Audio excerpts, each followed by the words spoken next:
गांव में ज्ञानदेव नाम का एक मोची रहा करता था। ज्ञानदेव गांव की सड़क के किनारे बैठकर आने जाने वाले लोगों के जूते सिया करता था और उसका 8 साल का बेटा बिट्टू बूट पॉलिश किया करता था। बिट्टू स्कूल भी जाया करता था। एक दिन की बात है, बिट्टू अपने पापा के साथ बैठकर गांव के मुखिया के जूते पॉलिश कर रहा था कि तभी ज्ञानदेव की बेटी पायल वहां पर पहुंची। पापा, आपको पता है बिट्टू ने 5वीं क्लास का इम्तिहान बहुत अच्छे नंबरों से पास किया है। ये तो बहुत खुशी की बात है बेटा। मैं जब इसकी उम्र का था तो मुझे तो ठीक से गिनती भी नहीं आती थी। चलो, कम से कम ये हिसाब किताब तो करना सीख ही जाएगा।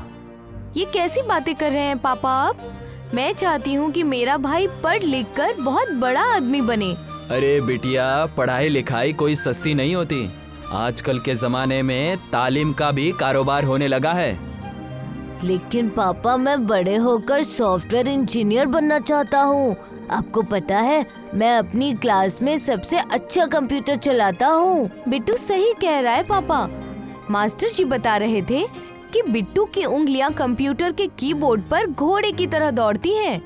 मुखिया मुस्कुराते हुए ज्ञानदेव से बोला, तेरा बेटा बिट्टू बहुत ही ज्यादा होशियार है ज्ञानदेव। मुझे ख्याल है कि इस बेचारे को आगे न पढ़ाना इसके साथ बहुत बड़ी नाइंसाफी करने जैसा होगा। बात तो आप ठीक कहते हैं मुखिया जी, लेकिन मैं क्या कर सकता हूँ? आप तो जानते हैं कि मैं एक मोची हूँ। आप ही बताइए, भला दिन भर लोगों के जूते सीकर और पॉलिश करके मैं कितना कमाता हूँ? मैं तुम्हारी बात समझ रहा हूँ। शहर में मेरा भतीजा दिनेश और भतीजी रुक्मणी रहती है। तुम चाहो तो अपने छोटे भाई को वहाँ पर ले जा सकती हो। मैं उन्हें फोन पर बता दूंगा। वो जरूर किसी अच्छे कंप्यूटर इंस्टीट्यूट पर इसकी एडमिशन करवा देगा। तुम दोनों बच्चों को वहाँ पर कोई खाने पीने की दिक्कत भी नहीं होगी। आपका बहुत बहुत शुक्रिया मुखिया जी। आपका वैसे भी मेरे खानदान पर बहुत एहसान है। अरे एहसान की क्या बात है सुखदेव, तेरा बेटा बिट्टू पढ़ लिख लेगा तो हमारे गांव का नाम रोशन करेगा ना। अगले दिन पायल अपने छोटे भाई बिट्टू को लेकर शहर में घर के सामने डोरबेल बजा रही थी। कौन हो तुम? मेरा नाम पायल है और ये मेरा छोटा भाई बिट्टू है। ये पढ़ने लिखने में बहुत होशियार है। हमें हमारे गांव के मुखिया चाचा ने यहाँ आपके पास भेजा है। अच्छा अच्छा, तो तुम ही पायल हो और ये तुम्हारा छोटा भाई बिट्टू है। मेरा नाम दिनेश है। तुम दोनों के आने से पहले चाचा जी का मेरे पास फोन आ गया था। तुम दोनों बाहर क्यों खड़े हो? अंदर आ जाओ। पायल अपने कपड़ों की गठरी लेकर अंदर आ गई। अंदर आते ही उसकी नजर एक उसकी ही हम उम्र खूबसूरत लड़की पर पड़ी, जो बहुत ही महंगे कपड़े पहने हुई थी। ये मेरी छोटी बहन है, रुक्मणी। ये कौन है भैया? ये पायल है और ये उसका छोटा भाई बिट्टू। आज से ये दोनों हमारे घर पर ही रहेंगे। बिट्टू को कंप्यूटर सीखने का बहुत शौक है और गांव में कंप्यूटर का कोई भी इंस्टीट्यूट नहीं है।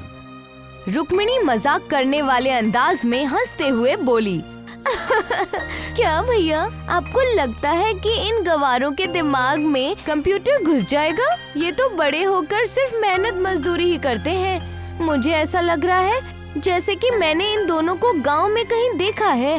अरे, मुझे याद आया, ये लड़का तो वही है जिसने गांव की सड़क पर मेरी चप्पल सी थी। इसके पापा तो मोची है ना? चुप हो जाओ रुक्मणी, तुम्हें इस तरह से मेरे गांव के लोगों की बेइज्जती करने का कोई हक नहीं। मत भूलो, तुम जिस लोगों का मजाक उड़ा रही हो, हमारा खानदान भी उसी गांव का रहने वाला था। वो सब तो सही है भैया, लेकिन आप इन बातों को क्यों नहीं समझ रहे कि कंप्यूटर इंटेलिजेंट लोगों के दिमाग में घुसता है, ना कि मोचियों के दिमाग में। इतना बोलकर रुक्मिणी कमरे के अंदर चली गई। इसकी तरफ से मैं माफी मांगता हूँ। वो क्या है ना कि मम्मी पापा के जाने के बाद मैंने ही इसकी लाड़ प्यार से परवरिश की है, इसलिए थोड़ा सा बिगड़ गई है। कोई बात नहीं, मैंने उनकी बात का बुरा नहीं माना। तुम दोनों हाथ मुंह धोकर दावत कर लो। उसके बाद मैं तुम्हें एक एड्रेस दूंगा शहर के बेस्ट इंस्टीट्यूट का। मैंने उनसे बात कर ली है। तुम अपने छोटे भाई को लेकर वहाँ चली जाना। अगले दिन पायल बिट्टू को लेकर शहर के टॉप इंस्टीट्यूट में चली गई। उस इंस्टीट्यूट की मालकिन प्रभा शर्मा पायल और बिट्टू को देखकर चौंक गई। तुम दोनों कौन हो? और अंदर कैसे चले आ रहे हो? मेरा नाम पायल है और ये मेरा छोटा भाई बिट्टू। इसको कंप्यूटर सीखने का बहुत शौक है। ये बहुत अच्छा कंप्यूटर चलाता है। कंप्यूटर के कीबोर्ड पर इसकी उंगलियां घोड़े के जैसे दौड़ती हैं। बस बस, ज्यादा तारीफ करने की कोई जरूरत नहीं है। वैसे तुम दोनों के कपड़े देखकर तो मुझे ऐसा बिल्कुल नहीं लग रहा कि तुम दोनों ने कभी कंप्यूटर की शक्ल भी देखी होगी। कंप्यूटर मैं नहीं, मेरा छोटा भाई सीखना चाहता है। अपने आसपास के बच्चों को देख रही हो? ये सब शहर के टॉप कॉन्वेंट स्कूल के बच्चे हैं और बहुत ही रईस खानदान से बिलोंग करते हैं। मुझे लगता है कि तुम्हारे पापा ने तुम्हारे छोटे भाई को किसी सरकारी स्कूल में पढ़ाया होगा, वो भी कहीं से पैसे उधार लेकर। ये सच है कि मेरे पापा बेहद गरीब हैं। वो मोची हैं और मेरा भाई उनके काम में उनका हाथ भी बटाता है, लेकिन वो जितने अच्छे जूते पॉलिश करता है उससे कहीं ज्यादा अच्छी कीबोर्ड पर उंगलियां चलाता है। पायल की बात सुनकर प्रभा शर्मा हंसने लगी। तुम्हें पता है लड़की कि कंप्यूटर सीखने के लिए घर में एक लैपटॉप का होना बेहद जरूरी है। क्या तुम्हारे भाई के पास कोई लैपटॉप है? नहीं, हमारे पास तो लैपटॉप नहीं है। हमारे इंस्टीट्यूट का एक रूल है, हम उसी बच्चे को कंप्यूटर की क्लास देते हैं जिस बच्चे के पास एक अच्छा लैपटॉप हो, और वो भी एप्पल का।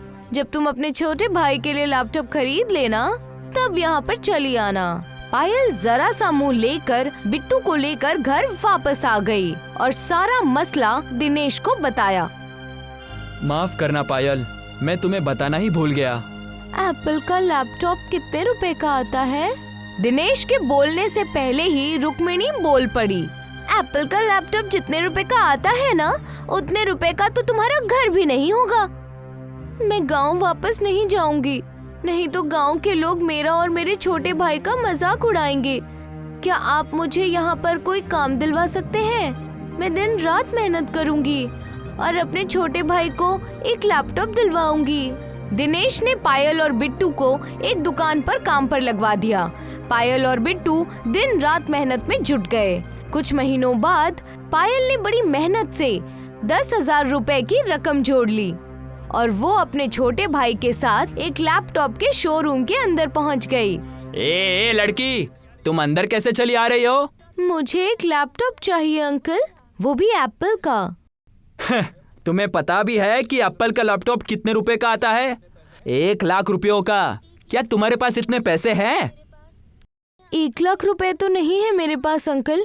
हाँ, मैंने अपने मेहनत से 10,000 रुपए जोड़े हैं। मैंने सुना है कि शहर में चीजें इंस्टॉलमेंट पर भी मिल जाती हैं। दुकानदार पायल को देखकर समझ चुका था कि वो गांव की है और वो एक बेईमान और बदमाश दुकानदार था। ठीक है, तो मुझे 10,000 अभी दे दो और कल आकर लैपटॉप ले जाना। पायल ने बड़ी मासूमियत से उसे पैसे दे दिए। अगले दिन जब पायल बिट्टू को लेकर उस दुकानदार के पास गई तो दुकानदार ने उसे धक्के देकर बाहर निकाल दिया। यहाँ से निकल जाओ, मुझे कुछ याद नहीं कि तुमने कौन से पैसे मुझे दिए थे। 10,000 रुपए तुमने कभी अपने जिंदगी में देखे हैं? चलो निकलो। पायल रोती हुई सड़क पर बैठ गई कि तभी उसके पास एक बुजुर्ग आदमी लैपटॉप हाथ में लिए हुए आकर बोला, क्या हुआ बिटिया, तुम यहाँ पर रो क्यों रही हो? पायल ने मासूमियत से रोते हुए सारा मसला उस आदमी को बयां कर दिया। ये लो, तुम अपने भाई को तब तक ये मेरा लैपटॉप दे दो, मुझे अब इसकी कोई जरूरत नहीं है। जब तुम्हारा भाई कंप्यूटर चलाने में सफल हो जाए तब मैं तुमसे इसे वापस ले जाऊंगा।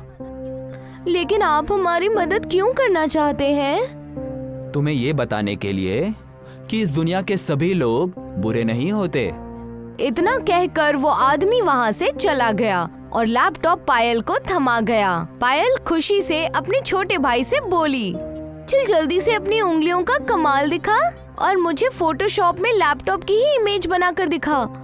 बिट्टू ने फटाफट लैपटॉप की इमेज बना दी, मगर जैसे ही उसने फोटोशॉप पर इमेज तैयार की, अचानक उन दोनों को नींद का एक झोंका आया और अगले ही पल उनके सामने एक दूसरा लैपटॉप रखा हुआ था। ये कैसे हुआ? हमारे पास तो सिर्फ एक ही लैपटॉप है। पता नहीं दीदी, ये कैसे हुआ? जरा एक और इमेज बना।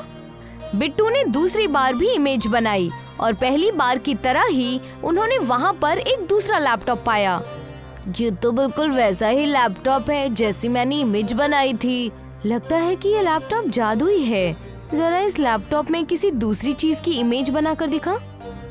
बिट्टू ने जो लैपटॉप पर दूसरी चीज की इमेज बनाई तब वहाँ पर कोई चमत्कार नहीं हुआ, मगर जैसे ही उसने लैपटॉप की इमेज बनाई तो उसकी इमेज बनते ही वहाँ पर दूसरा लैपटॉप सामने आ गया।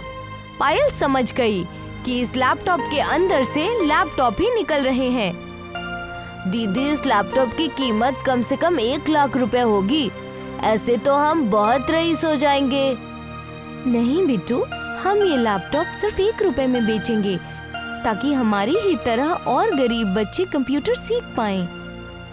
उस दिन के बाद से बिट्टू दिन भर लैपटॉप में से बहुत से लैपटॉप निकालता और पायल गरीब बच्चों को उस लैपटॉप को 1 रुपए में बेच देती। इस तरह से कुछ ही दिनों में उन दोनों ने इतनी रकम इकट्ठा कर ली कि बिट्टू का एडमिशन उस कंप्यूटर इंस्टीट्यूट में हो जाए। पायल बिट्टू को लेकर हाथ में लैपटॉप लिए इंस्टीट्यूट के अंदर पहुंच गई। ये लीजिए मैडम, आपकी फीस। अब मेरे भाई के पास अब एक लैपटॉप भी है और वो भी एप्पल का। मुझे तो यकीन ही नहीं हो रहा, लेकिन आंखों देखा हुआ तो झुटलाया भी नहीं जा सकता। तुमने अपने भाई के लिए वाकई बहुत ज्यादा मेहनत की है। उस दिन के बाद से बिट्टू जी जान लगाकर कंप्यूटर सीखने में लग गया और कुछ ही महीनों में बिट्टू कंप्यूटर में एक्सपर्ट बन गया। वो दिन भर कंप्यूटर इंस्टीट्यूट में रहता और शाम को अपने लैपटॉप में फोटोशॉप के अंदर लैपटॉप की इमेज बनाता और लैपटॉप के अंदर से लैपटॉप निकल आते और पायल उन सभी लैपटॉप को 1 रुपए में गरीब बच्चों को बेच देती। कुछ दिन बाद बिट्टू को विदेशी कंपनी में कंप्यूटर सीखने का ऑफर मिल गया और यही बात रुक्मिणी और दिनेश को बिल्कुल भी पसंद नहीं आई। ये क्या भैया, एक मोची का लड़का इतना काबिल हो सकता है? ये तो मैंने कभी सोचा ही नहीं था। सोचा तो मैंने भी नहीं था। मैंने तो बस चाचा जी की बातों में आकर उन्हें अपने घर में रख लिया, ये सोचकर कि 2-4 दिन में वो खुद भाग जाएंगे, मगर उन्होंने तो वाकई कमाल कर दिया। लेकिन भैया, मेरी एक बात समझ में नहीं आई। ये बात सिर्फ हम दोनों ही जानते हैं कि उस दुकानदार ने पायल के 10,000 रुपए जो छीने थे, उनको ऐसा करने के लिए आपने बोला था। तो बिट्टू के पास आखिरकार इतना महंगा लैपटॉप आया कहाँ से? जो भी हो रुक्मणी, लेकिन आज बिट्टू को एक बाहर से कंपनी ने काम करने का ऑफर दिया है। तुम्हें पता है, उस कंपनी में अच्छे पैसे वाले बच्चे भी कंप्यूटर नहीं सीख पाए। कुछ सालों बाद बिट्टू एक बहुत बड़ा सॉफ्टवेयर इंजीनियर बन गया, लेकिन उसने सभी मल्टीनेशनल कंपनियों की नौकरी का ऑफर ठुकरा दिया और अपनी बहन पायल को लेकर अपने घर, अपने गांव वापस आ गया। मुझे तुम पर नाज है बेटा, लेकिन मेरी समझ में नहीं आता कि तुमने इतने महंगी नौकरियों के ऑफर ठुकरा क्यों दिए। पापा, मैं अपने गांव में ही एक कंप्यूटर का इंस्टीट्यूट खोलूंगा और अपने गांव के सारे बच्चों को एक लैपटॉप दूंगा। मैं चाहता हूं कि हमारे गांव के सभी लोग तरक्की करें। आने वाला दौर कंप्यूटर का ही है। मुझे तुम पर नाज है बेटा। बिट्टू ने अपनी बहन के साथ मिलकर गांव में ही बहुत बड़ा कंप्यूटर इंस्टीट्यूट खोला और हर बच्चे को एक लैपटॉप सिर्फ 1 रुपए में बेचा। अब गांव के सभी बच्चे कंप्यूटर चलाने में एक्सपर्ट हो चुके थे। एक दिन बिट्टू रात में उस लैपटॉप में फोटोशॉप में लैपटॉप की इमेज बनाकर लैपटॉप निकाल रहा था कि तभी वही आदमी वहां पर पहुंच गया। अरे, आप तो वही हैं जिन्होंने मेरी बहन को ये जादुई लैपटॉप दिया था। अगर आपने उस दिन ये जादुई लैपटॉप नहीं दिया होता तो मैं इस मुकाम पर कभी नहीं पहुंच पाता। मुझे पता है।